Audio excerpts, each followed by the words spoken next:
receives visit from South Korean teachers. Area educators enjoy political discussions. Crystal Brown McCoy Febate, 2006 Religion, Education and the Politics of North and South Korea were much talked about by two foreign English teachers with Rotarians and other members of the community Tuesday.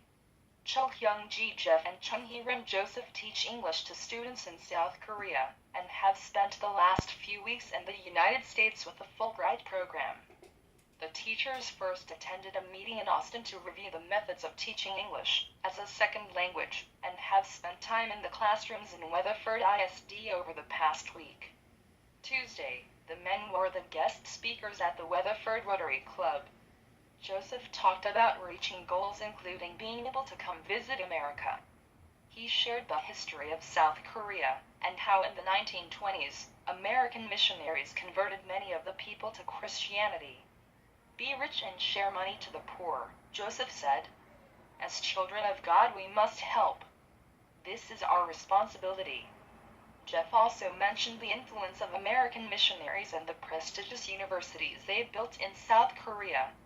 My life has changed because of the missionaries, Jeff said. I try to be a teacher who gives hope to students. He shared the basic structure of school in his country. In South Korea, high school begins at 8 a.m. and ends at 10 p.m. Students break at 6:15 p.m. for a short dinner and then study on their own, supervised by teachers, until 10 p.m. Even on vacation, students attend class until 1:20 p.m. and study until 6 p.m. Classes meets 220 days per year with a 15-day winter break and 10-day summer break, and corporal punishment is allowed.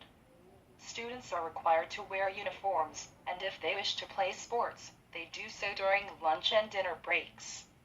Jeff also presented the South Korean flag and described each of the symbols and the meanings of the colors.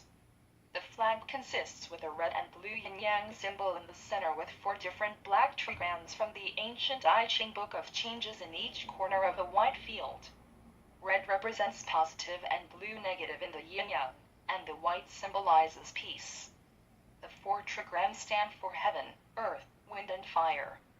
Following the Rotary meeting, the South Korean visitors met with Weatherford College Professor Bart Tibbetts and Korean War POW Larry Zellers. Zellers was teaching school in Cheonhee, South Korea, when he was captured on June 25, 1950. His wife, Frances, also a school teacher, was able to leave the country before North Korea invaded. Zellers was accused of ideological sabotage, and was even introduced to his executioners at one point. He was held as a civilian POW until 1953.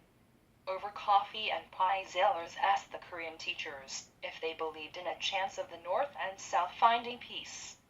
Joseph said there may be peace talks in 20 years or so, but not anytime soon. Tibbetts asked if the death of the North Korean president would affect the situation.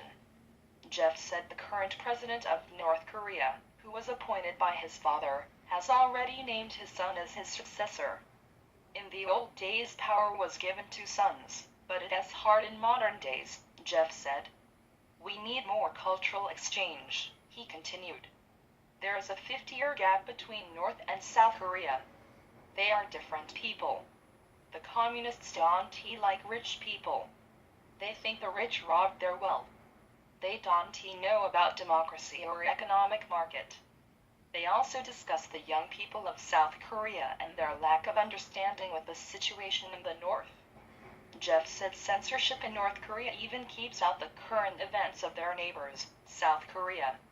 They closed the door so long, even average people don't know what is going on outside North Korea, he said. They can travel from city to city. If they listen to the radio from outside their country, it is under the covers. He added, North Korea is changing, but only in limited areas. It will take more time to unify, because we don't know each other, Jeff said. Even if we unite, the land is so small, China and Japan are still stronger. Tibbetts posed the possibility of being able to change the world. What would these foreign teachers change? We must understand each other and respect other cultures, Joseph said. Tibbet said that potential is there, but we have to get rid of miscommunication. As they finished their coffee, discussion turned to the prosperity of America. I think God loves America, Jeff said after commenting on the way children in the United States are taught their history and the value of family.